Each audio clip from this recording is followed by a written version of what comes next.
এইকেইদিন যে ইমানেই বৰষুণ দিছে, ৰাতিপুৱাৰ পৰা গধূলিলৈকে মাত্ৰ বৰষুণেই। ৰাতিপুৱা যেতিয়া শুই উঠি আহি বাহিৰখন চাইছিলোঁ, ইমানেই বৰষুণ দি আছিলে। আৰু এই ফুলজোপা দেখিছেনে, বৰষুণৰ পানী পাই কি ধুনীয়াকৈ ফুলি উঠিছে। আৰু আমাৰ ফালে এইকেইদিন ইমানেই বৰষুণ দিছে, ঘণ্টাই সময়ৰ কাৰণে ৰ'দজাক ওলাই, আকৌ অকণমান টাইমৰ পিছত কি হয়, বৰষুণজাক আকৌ আনে, ক'লা মলা কৰি আহে। গতিকেলৈ কাপোৰকেইটা, তিতা কাপোৰকেইটা যদি ভাবোঁ যে ঘণ্টাই সময়ৰ কাৰণে বাহিৰত অকণমান শুকাবৰ কাৰণে মেলি থৈ আহোঁ, তো আকৌ সেই কাপোৰখিনিকে আকৌ ঘূৰাই ভিতৰত মেলিব লগা হয়। আপোনালোকৰ তেনেকুৱা হৈছে নাই বাৰু? কমেণ্ট কৰি জনাবলৈ নাপাহৰিব। আৰু আগফালৰ পথাৰখন দেখিছেনে, একদম পানীয়ে ভৰি পৰিছে। আৰু এতিয়া ফুলবিলাকতো যিহেতু পানী পৰিছে, বৰষুণৰ পানী পাই ফুলবিলাক একদম জীপাল হৈ একদম ফুলি উঠিছে। এনেকুৱা বৰষুণৰ ডাৱৰীয়া বতৰত কিন্তু মোৰ খুব জ্বলা বস্তু খাবলৈ মন যায়, আৰু লগতে গাখীৰ চাহ, পকৰি এনেকুৱাবিলাক খাবলৈ মন যায়। তেন্তে ব'লক, ডাৱৰীয়া বতৰত মই কি কৰোঁ আজি আপোনালোকক দেখুৱাম।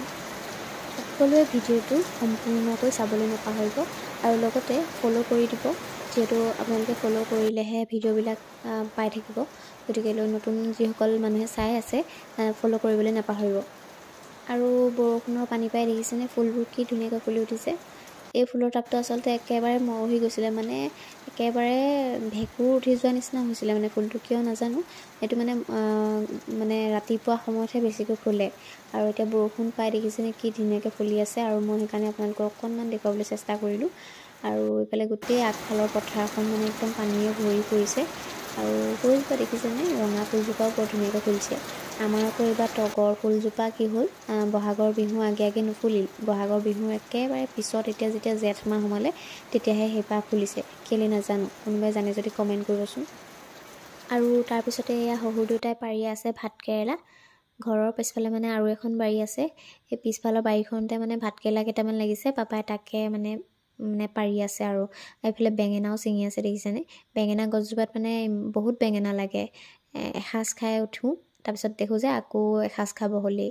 তেনেকেই থাকে। আৰু ইমানখিনি পালোঁ ভাতকেৰেলা, বেঙেনা। তো আজি ডাৱৰীয়া বতৰ যিহেতু ভাতকেৰেলাই বনোৱা হ'ব। আৰু এইফালে দেখিছেনে, জলকীয়া কেইটামান পকি আছিলে। যিহেতু জলকীয়া আচাৰ অলপ বনাম বুলি ভাবিছিলোঁ, তো গছৰ পৰা পকা যিখিনি জলকীয়া আছে সেইখিনি মই ছিঙি আনি ৰ'দত শুকুৱাই জলকীয়া আচাৰ বনাম। গতিকেলৈ সেইকাৰণে বতৰটো অলপমান যিহেতু বৰষুণজাক ৰখিছে, সেই ৰখোতেই মই জলকীয়াখিনি অলপমান ছিঙি ল'লোঁ।